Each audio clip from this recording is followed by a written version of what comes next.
Bringing you the latest news from around the world and here at home, I'm Sandro Ferdinando, and here are your headlines for tonight. Food drug kingpins including Mankandure Madhush arrested in Dubai. Commander of the STF granted service extension of 1 year. PSM Charles reinstated as Director General of Customs for 3 months. 2019 Appropriation Bill presented in Parliament. Government expenditure for this year at 4,450 billion rupees.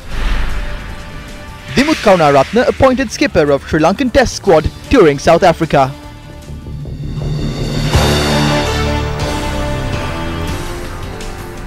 Starting off with local news, the parliamentary group of the United People's Freedom Alliance unanimously decided today to vote against the proposal on the formation of a national government by the United National Party. Opposition leader Mahinda Rajapaksa chaired the parliamentary group meeting of the UPFA at the parliamentary complex this morning.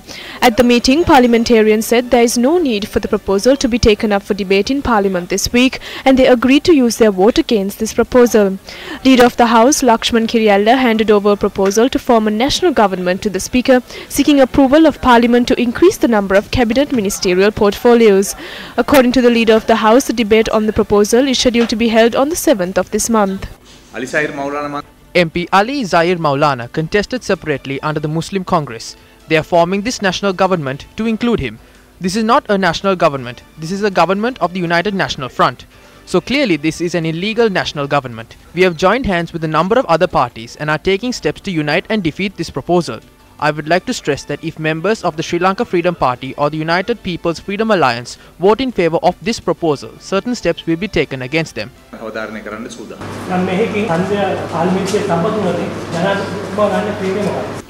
That is a decision that should be taken at that time. I don't know what his future course of action would be. He said that he is against this proposal.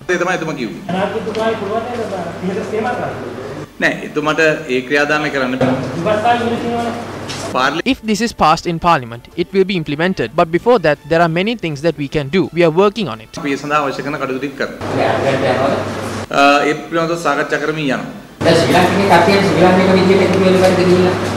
How can a few members of the SLFP go and join the national government? They can't join like that. This is a decision we must take as a party.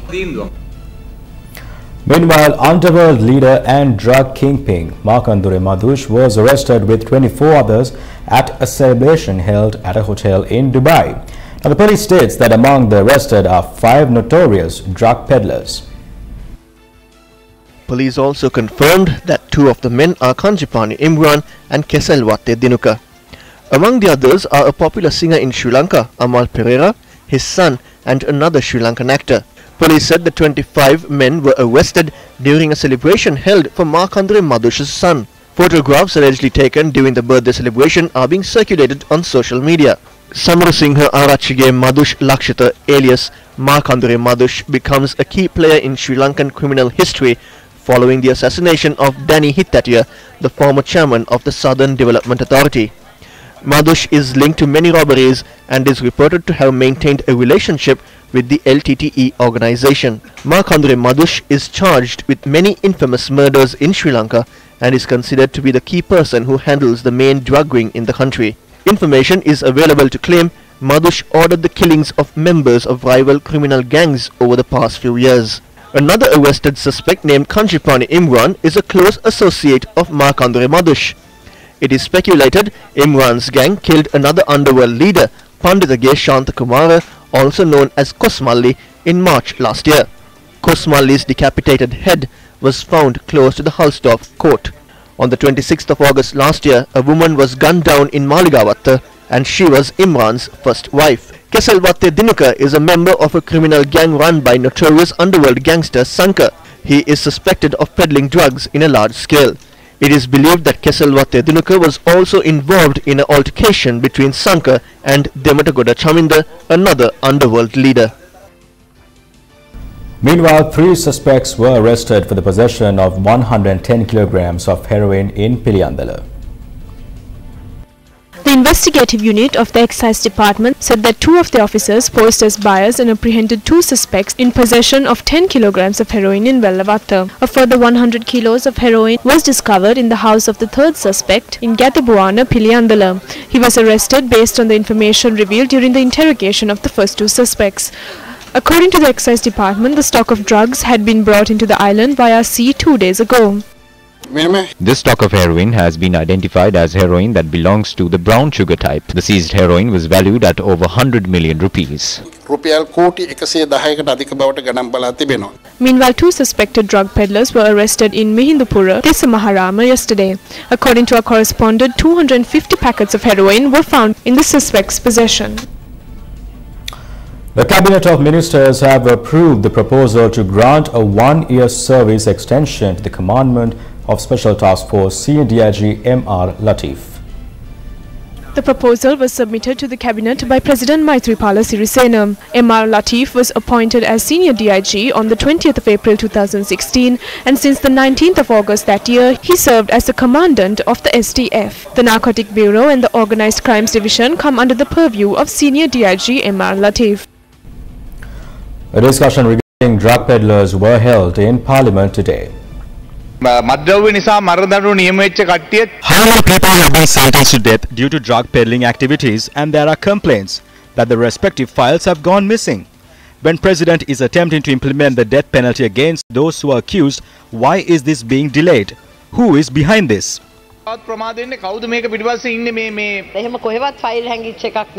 It is not like how you say 48 people are sentenced to death. 30 of them have appealed. Therefore, death penalty can only be implemented against 18 people for now. Attorney General's Department should give recommendations with regard to these 18 files. We have already sent the 18 reports to the Presidential Secretariat.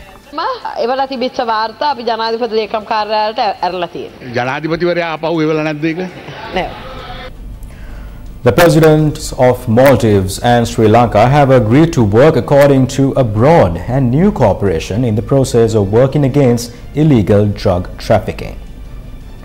The official meeting between the guest of honor of this year's National Day, Maldives President Ibrahim Soli, and President Maithripala Sirisena was held this morning. A guard of honor was held by the armed forces in honor of the Maldives President.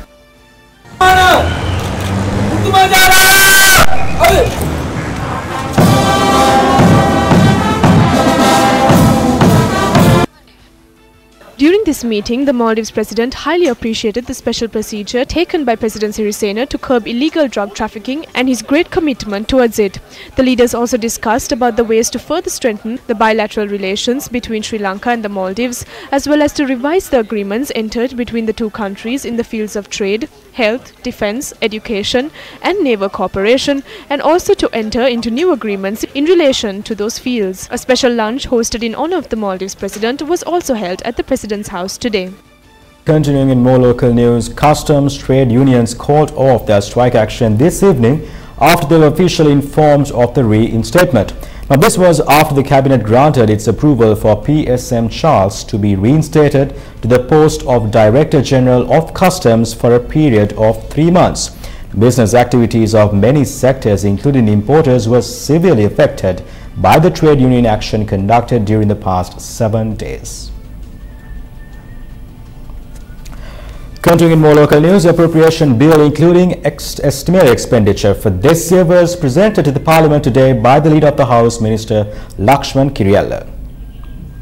The appropriation bill estimates 4.55 trillion rupees as expenditure for its services for the financial year of 2019, of which rupees 2.32 trillion is allocated for debt servicing. The highest amount of rupees 392 billion has been allocated for the Ministry of Defence. Rupees 291 billion is allocated for Ministry of Internal and Home Affairs and Provincial Administration. Rupees 216 billion is allocated for Ministry of Public Administration and Disaster Risk Management, and rupees 186 billion is allocated for Ministry of Health and Nutrients. This time, rupees 104 billion is allocated for education. The appropriation bill, which included estimated government expenditure today, will be read with the government income in line at the second reading of the budget on the 5th of next month at the Parliament. The corruption in the power sector of Sri Lanka continues to increase on a daily basis, and we here at News First have continued to report on the incidents of irregularities and corruption that have been reported in the power sector. So the question remains, is there really a power mafia here in Sri Lanka? Today's revelations might give you a hint. Let's get to the facts first. International bids were called at the latter part of 2016 for the construction of a combined cycle LNG power plant. Now, this combined cycle LNG power plant was supposed to produce 300 megawatts of energy. But the question arises when, incidentally, tenders were called by the Ceylon Electricity Board. The tender requirements were decided also by the Ceylon Electricity Board. A bid was put forward by LTL, which is incidentally a subsidiary of the Ceylon Electricity Board. What are the issues in this transaction? First, there's a conflict with the national procurement policy, but the main problem here, the main focus of the issue here is the conflict of interest. Taking you back to the previous slide, the tenders were called by the Ceylon Electricity Board, the tender requirements decided upon by the Ceylon Electricity Board, and a bid was put forward by LTL, which is also a subsidiary of the Ceylon Electricity Board. There is a clear conflict of interest issue here in this transaction. Moving on with the issues, 8 companies submitted bids for the construction of this LNG power plant, but only 1 company fulfilled the minimum requirements of the tender, and that is a South Korean company, namely Samsung. However, Samsung's bid is rejected. Samsung was picked in the previous stages, but their bid was subsequently rejected. The most amusing fact here is the reason as to why the bid of Samsung was rejected. As you can clearly see, 1 document submitted with the tender was not accessible on 1 specific computer. That is the reason, and this document was accessible on a number of other computers, but the reason mentioned is that the 1 document submitted with the tender was not accessible on 1 specific computer. Moving on with the facts, Cabinet changes the CAPC, which is the Cabinet Appointed Procurement Committee, and tenders are once again called from the remaining bidders. However, Samsung, the 1 company that fulfilled the minimum requirements in the initial tender process, is not allowed to bid. This finally results in LTL and a Chinese company being selected for the construction of this LNG power plant. Now, this has given rise to an array of issues, and once again I direct the question to the general public of this country: is there a power mafia here in Sri Lanka? Against such a backdrop, a media briefing was convened at the Ministry of Power and Renewable Energy today to inform the public of the prevailing issues that have arisen in the local power sector. Social activists have been given the opportunity to inquire into irregularities and corruption activities at the Ministry of Power, Energy and Business Development. Minister Ravi Karunanayake stated that a 5-member committee has been appointed to this regard. The committee includes the convener of the Anti-Corruption Front, Venerable Ulapane Sumangalathera, President of the National Movement for Consumer Rights, Ranjit Vithanage, Attorney at Law Pradeep Pereira, Nihal Kiriyala and Vimukti Dushanta. Our ultimate goal is to stop emergency power purchasing. We must construct power plants in our country that would enable the consumer to purchase electricity at a convenient price. If anyone interferes with our independence, we will withdraw from this committee. We will not act to the tune of anyone or support the minister in any way. The term emergency power purchasing is being condemned. The minute someone speaks of emergency power purchasing, it's being subject to commercialization. It is assumed that power is being purchased to fulfill certain business agendas. We received a request from the General Manager. The request stated that as usual, we will face a power shortage. Even we looked into this matter. There have been power shortages for the past 15 years. We did not wait until the last week. We put forward this request 2 months before. President Sirisena then asked whether 21 days should be given. We agreed to this. We wanted to be transparent. Look into this matter and identify whether any irregularities or corruption has taken place. You do not have to source information through the Right to Information Act. You can obtain information from us. We request you to verify information before you publish it on your newspapers. Now, the Colombo Chief Magistrate Lanka today granted permission for Chairman of Perpetual Treasuries Limited, Jeffrey Joseph Aloysius, to travel to India for a week from the 13th of this month. Jeffrey Joseph Aloysius has requested permission from court to travel to India for medical treatment for a period of 2 months. However, he has not submitted medical recommendation in this regard before court. Accordingly, the Chief Magistrate granted permission for him to travel to India only from the 13th to the 20th of this month. Also, the Colombo Chief Magistrates Court today granted permission for the Criminal Investigations Department to seek the assistance of the IT specialists at the Colombo and Morato universities to obtain a digital copy of the payment system set up at W.M. Mendes and Company. The CID informed court the payment system at W.M. Mendes and Company needs to be cloned to conduct further investigations in relation to the Central Bank Treasury bond scam. The investigations are carried out to determine whether Perpetual Treasuries Limited used W.M. Mendes and Company to funnel money generated through illegal means from bond transactions in the Central Bank to third parties. Accordingly, court ordered the CID to present facts before court on the 25th of this month after obtaining the assistance of the IT specialists from the universities of Colombo and Morato. Former chairman of Litrogas, Gamini Senrath, today withdrew the fundamental rights petition filed before the Supreme Court. Gamini Senrath had filed this petition before the Supreme Court requesting for an order to be issued declaring that the permanent High Court trial at bar does not have the authority to hear the case filed against him. Attorneys at law representing Gamini Senrath had also made the request from the Permanent High Court trial at bar as well. Accordingly, the Permanent High Court trial at bar decided to take up the case, declining the request. Lawyers representing Gamini Senrath informed the Supreme Court today that the petition will be withdrawn while holding the right to file a case based on future requirements.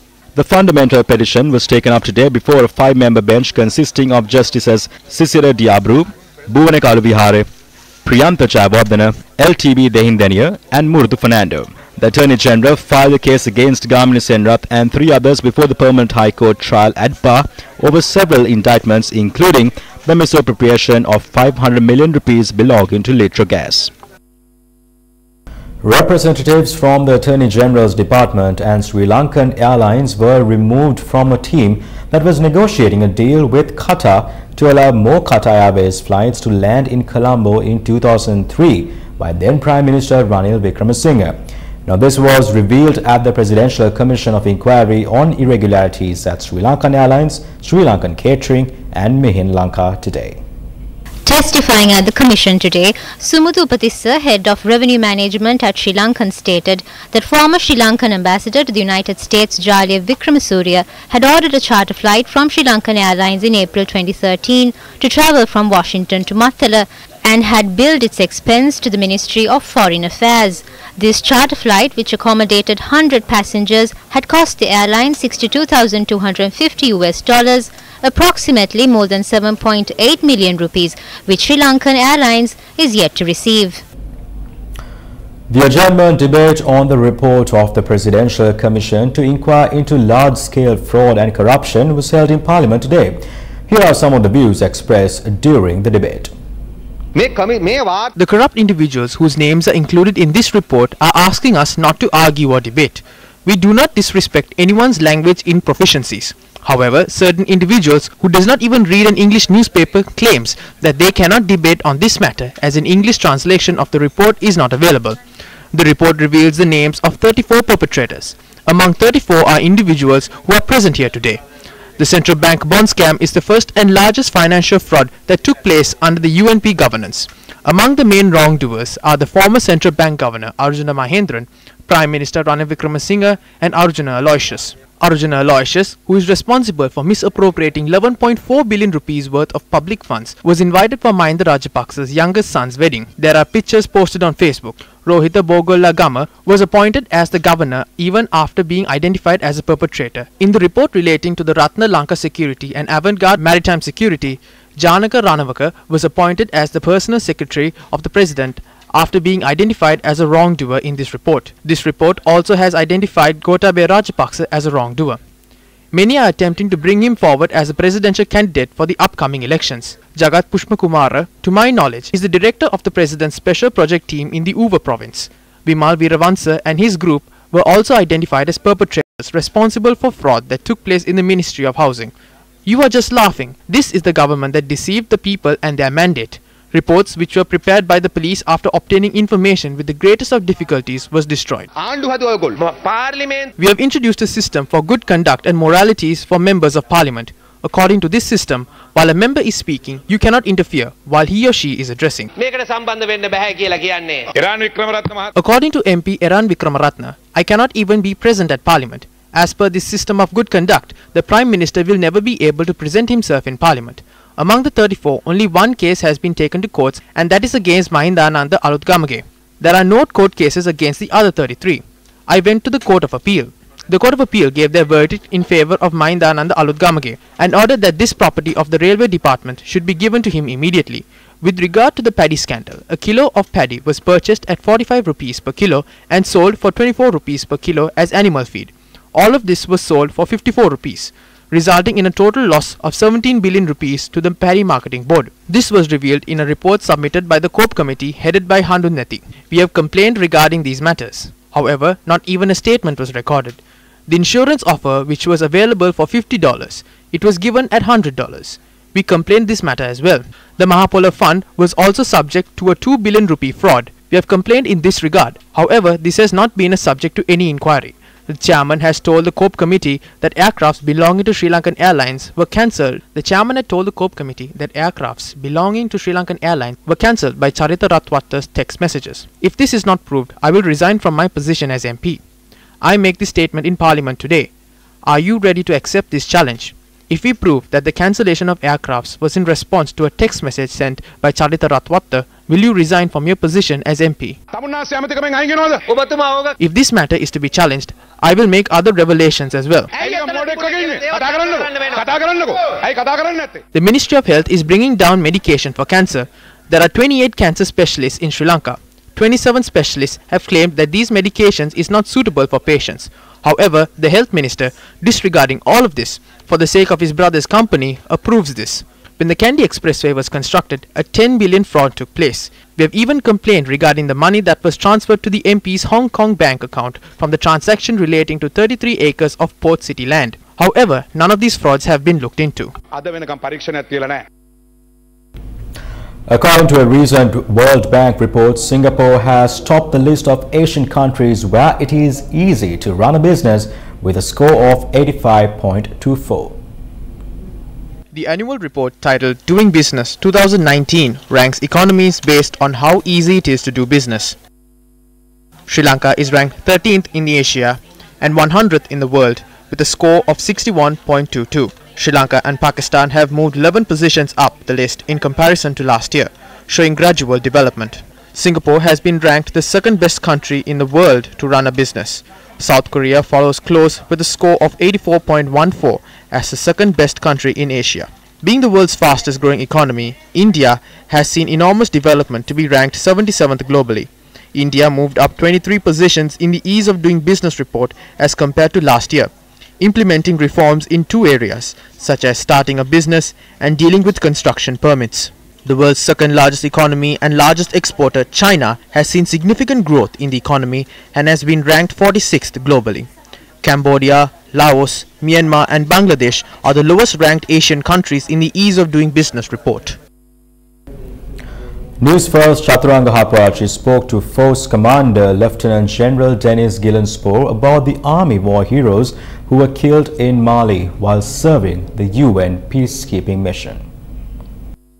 And we will continue to work on those procedures and learn from this attack. It was important for me to come here to acknowledge the work, but also to tell the people of Sri Lanka that these victims and these casualties are not in vain. We will continue with determination to fight these terrorists and to make sure that we handle the security situation even better in the future. And the ID threat is something that we take very seriously. We will take additional measures to to counter the ID threat. The promotional campaign of Sports First Alliance Platinum Awards was conducted in Ratnapura district today.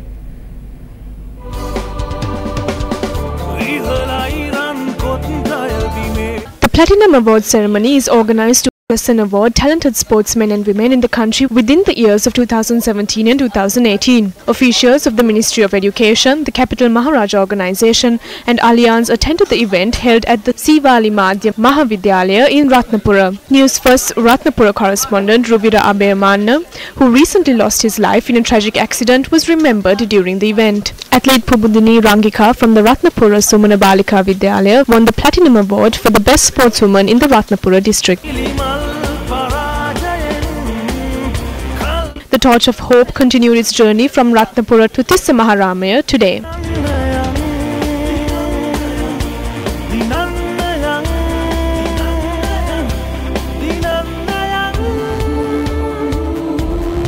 And with that, wrap up primetime news for tonight. Thank you very much for joining us. Do take care and good night.